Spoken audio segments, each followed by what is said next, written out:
Halo guys, selamat datang di Cerita Film.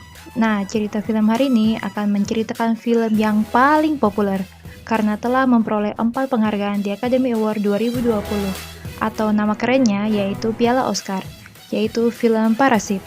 Nah, video kali ini akan berisi full spoiler. Jadi bagi teman-teman yang belum nonton film Parasit, lebih baik untuk nonton dulu ya. Oke, tanpa berbasa-basi lagi, kita masuk ke alur ceritanya. Film Parasit ini bercerita tentang keluarga Kim yang hidup miskin dan tinggal di sebuah rumah basement tak layak huni di tengah kota. Hidup serba pas-pasan membuat mereka mengerjakan apapun demi mendapatkan uang. Tuan Kim dan istrinya bernama Chun Suk, anak pertama Kiwoo, dan yang terakhir Ki Jung. Mereka pun kadang mencari wifi tetangga dengan cara naik di atas toilet. Sesusah itu ya. Keluarga Kim bekerja untuk melipat kotak pizza untuk sebuah kedai. Suatu hari, Kiwoo diminta temannya, Min, untuk menjadi guru private seorang gadis dari keluarga kaya. Tanpa pikir panjang, Kiwoo segera menerima pekerjaan tersebut demi membantu ekonomi keluarganya. 야 뭐야 기정이가 그렇게 손재주가 좋다며? 포토샵 같은 것도 잘하고. Kiwoo pun menyiapkan beberapa bukti surat keterangan studi yang telah dipalsukan oleh adiknya agar dia dapat diterima jadi guru tutor di sana. Saat tiba di kediaman orang kaya tersebut, Kiwoo terkejut lantaran rumahnya sangatlah mewah dan luas. Kiwoo bertemu dengan pembantu rumah tersebut, sebut saja namanya Bibi. Bibi pun menyuruh Kiwoo masuk agar bisa bertemu pemilik rumah. Nyonya dari pemilik rumah itu bernama Gyeonggyo. Nyonya itu melihat surat-suratnya dan ingin melihat cara tutornya Kiwoo. Kiwoo memberi tutor kepada putri orang kaya itu yang bernama Daye. Dan setelah mengajar jadi tutor hari itu, Kiwoo pun diterima menjadi tutor bahasa Inggrisnya Daye.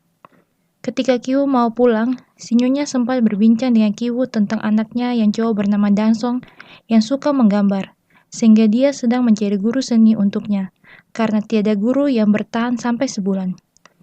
Kiwoo berpikir dan merekomendasikan teman sepupunya bernama Jessica untuk menjadi guru seninya Dansong, dan Nyonya pun menyetujuinya.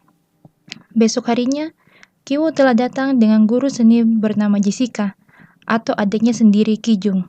Wah, adik kakak penyamarannya bagus sekali ya.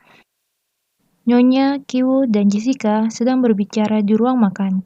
Dan ternyata di sana Daye memperhatikan mereka dari kejauhan. Kiwoo pun mau memberikan tutor pada Daye sehingga dia naik ke atas kamar Daye. Ketika sedang memberikan tutor, Daye bertanya apakah Jessica pacarnya Kiwoo, tetapi Kiwoo pun bilang tidak. Daye merasa kalau Jessica dia cantik dan takut kalau Kiwoo suka sama dia. Sepertinya Daye ada hati sama Kiwoo. Dan terjadilah cup cip cap. Di skip ya guys. Di tempat lain, Nyonya pun mengantar Jessica untuk ketemu Dansong dan memberikan tutor pada Dansong. Nyonya menunggu di ruang makan dan menyuruh Bibi untuk menyiapkan minuman. Ketika ingin mengantar minuman, dia melihat Jessica dan Dansong sudah ada di ruang meja. 다성이는 올라가 있어. 제가 아까 미술심리학, 미술치료 쪽으로도 공부 중이라고 말씀드렸죠?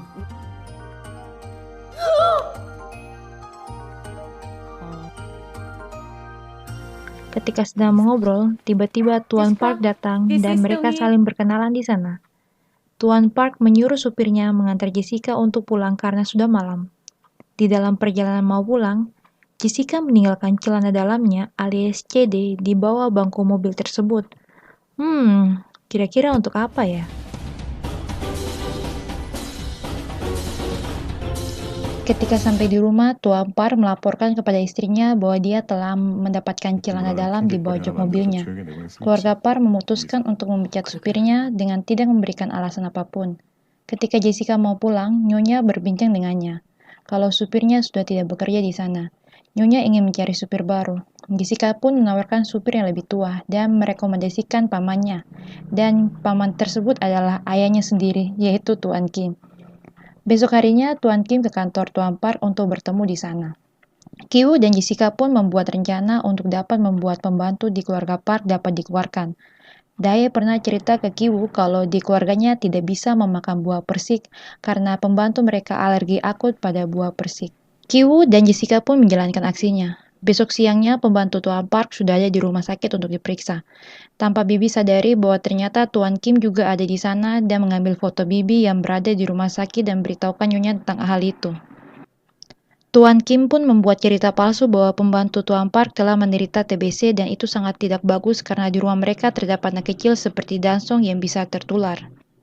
Ketika Nyonya dan Tuan Kim tiba di rumah, Nyonya pun kaget dengan melihat hal tersebut, ditambah ada bukti darah di tisu Bibi di tong sampah.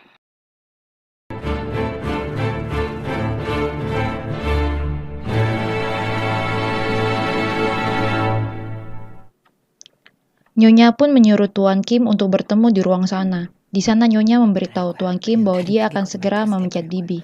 Sore hari pun Bibi dipecat dan sudah tidak tinggal di rumah Tuan Park lagi. Malam harinya, Tuan Kim dan Tuan Park sedang dalam perjalanan pulang.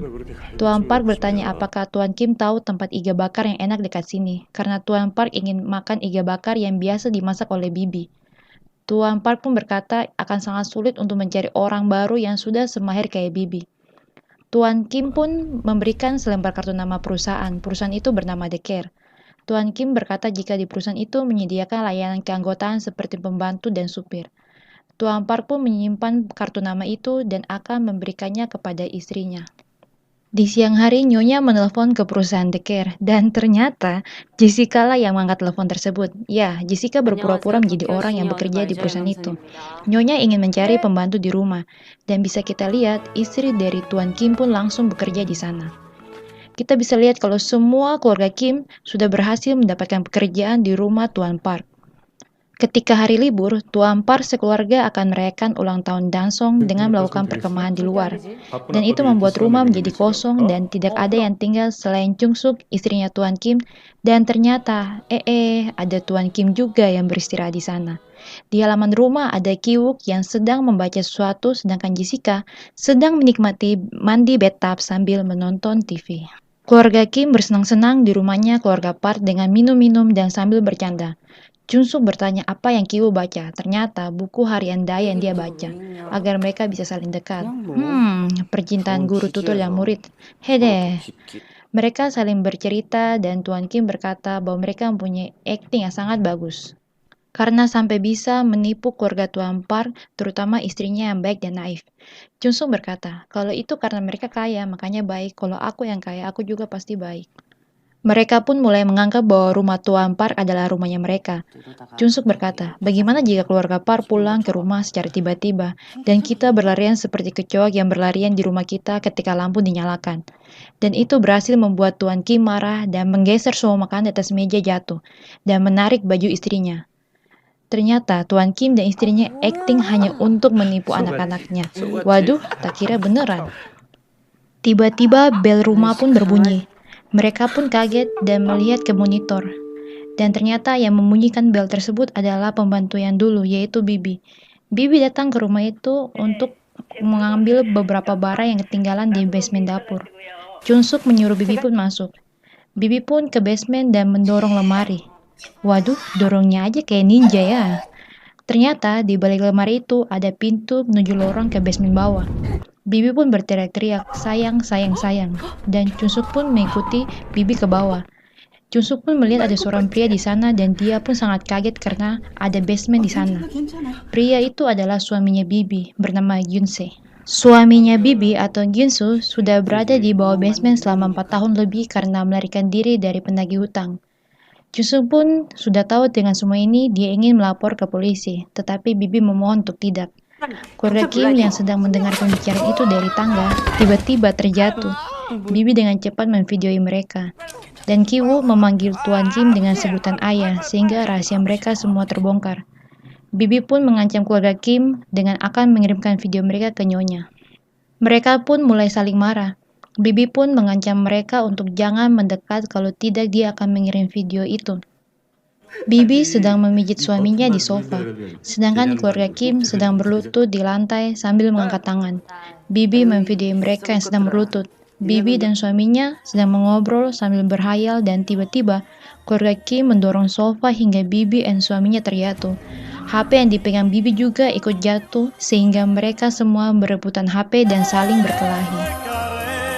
Ketika sedang berkelahi, tiba-tiba terdengarlah bunyi telepon yang berdering, sehingga membuat mereka pun menjadi tenang. Junsuk pun mengangkat telepon itu. Ternyata nyonya yang menelpon dan meminta Junsuk untuk membuat ramdon, karena keluarga Park sedang menuju pulang. Keluarga Park tidak jadi berkemah karena hujan deras.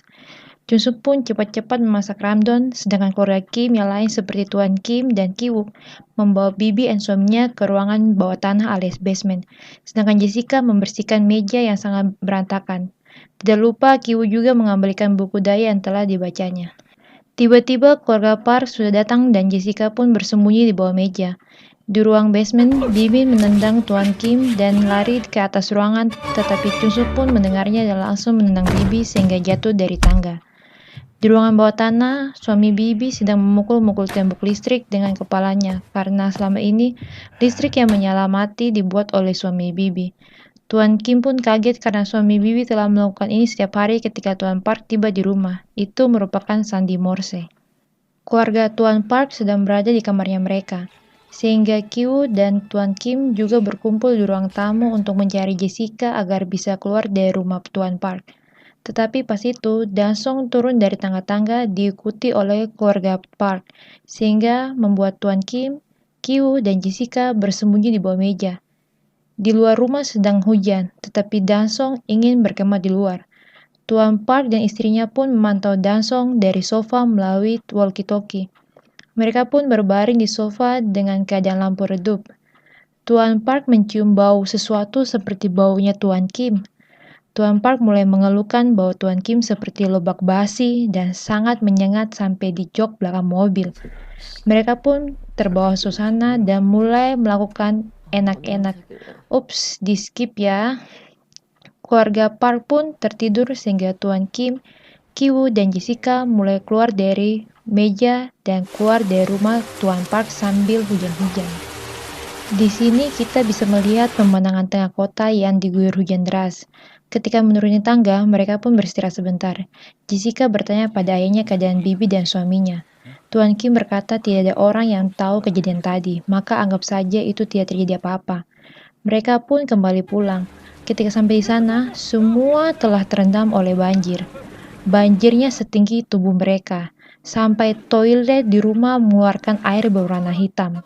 Mereka pun mulai menyelamatkan benda-benda yang berharga di rumah mereka. Pagi harinya mereka sudah berada di gor, tempat orang yang mengungsi. Dapat kita lihat kalau orang di sana sangatlah banyak. Di sini Kiwoo bertanya pada Tuan Kim, apa rencanamu soal basement? Dan Tuan Kim menjawab, tidak ada rencana, hidup tidak bisa direncanakan, karena tanpa rencana semua takkan salah. Di pagi hari Nyonya pun menelpon Jessica karena mengundang dia untuk datang ke ulang tahun Dasong hari ini di rumah. Setelah itu di sebuah toko, Nyonya bersama Tuan Kim berbelanja untuk acara pesta nanti. Belanjaannya banyak wine ya guys. Ketika dalam perjalanan pulang, Nyonya yang lagi sambil berteleponan sama temannya, mulai mencium bau yang aneh di dalam mobil. Tuan Kim pun merasakan hal itu. Di tempat lain, Kiwoo sudah berada di kamarnya Daye dan memandang para tamu yang menikmati pesta Dasong. Tuan Park dan Tuan Kim berada di semak-semak dengan menggunakan kostum seperti ya orang India karena untuk menyiapkan kejutan buat anaknya. Kiwoo turun dari kamar Daye dan menuju ke basement sambil membawa sebuah batu. Kiwoo tidak sengaja menjatuhkan batu tersebut. Ketika dia turun ke bawah, ternyata suami Bibi sudah menunggu dan mengikat leher Kiwoo di tiang. Suami Bibi mencoba untuk memukul Kiwoo dengan batu tersebut, tetapi Kiwoo berhasil lolos. Dan ketika sampai di atas, Kiwoo pun ditarik dan dipukul kepalanya sampai berdarah. Wah, tragis banget ya. Dan selain itu, Bibi pun telah meninggal akibat tadi ditendang oleh Junsuk dari tangga-tangga sampai jatuh. Di halaman rumah, sudah banyak orang yang datang dan menikmati pesta di sana. Jessica juga berada di sana sambil memegang kue ulang tahunnya Dansong. Suaminya Bibi ke dapur dan mengambil sebuah pisau dan menuju ke taman.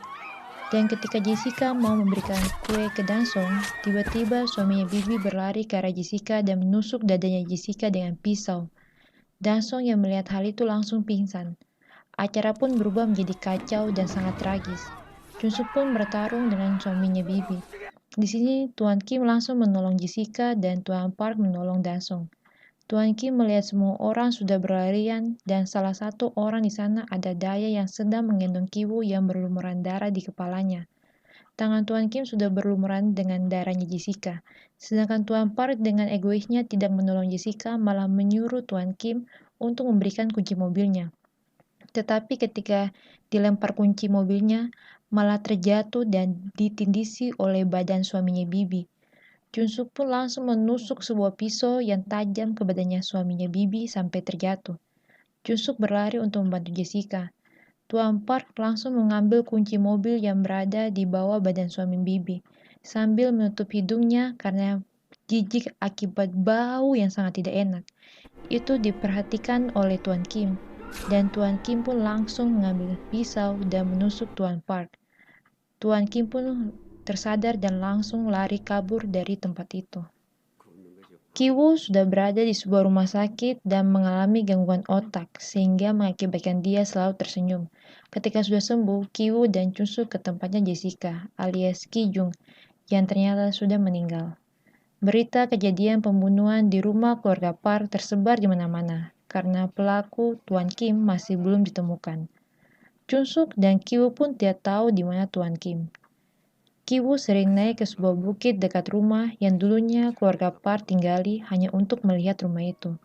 Ki-woo mengawasinya sampai malam, dan dia melihat lampu rumah tersebut mati menyala, seperti membuat tanda sesuatu atau bisa dibilang sandi Morse. Ternyata selama ini, Tuan Kim kabur dan bersembunyi di bawah basement rumah, dan selalu memberikan sandi Morse melalui lampu itu. Ki-woo yang mengingat itu pun, dia pun pulang ke rumah, mencatat semua kode tersebut dan mulai mengerti kalau ayahnya ternyata di sana. Ki-woo pun mulai merencanakan untuk bekerja keras, menghasilkan uang untuk membeli rumah tersebut sehingga ayahnya alias Tuan Kim dapat kembali berkumpul bersama Ki-woo dan istrinya Jung-suk. Dan film pun tamat. Nah, itu dia film Parasit yang endingnya tidak disangka-sangka akan sangat tragis ya. Menurut kalian filmnya gimana? Tulis di komen di bawah ya. Dan jangan lupa untuk di-subscribe dan di-like. Oke, cerita film undur diri dulu. Bye-bye. Peace.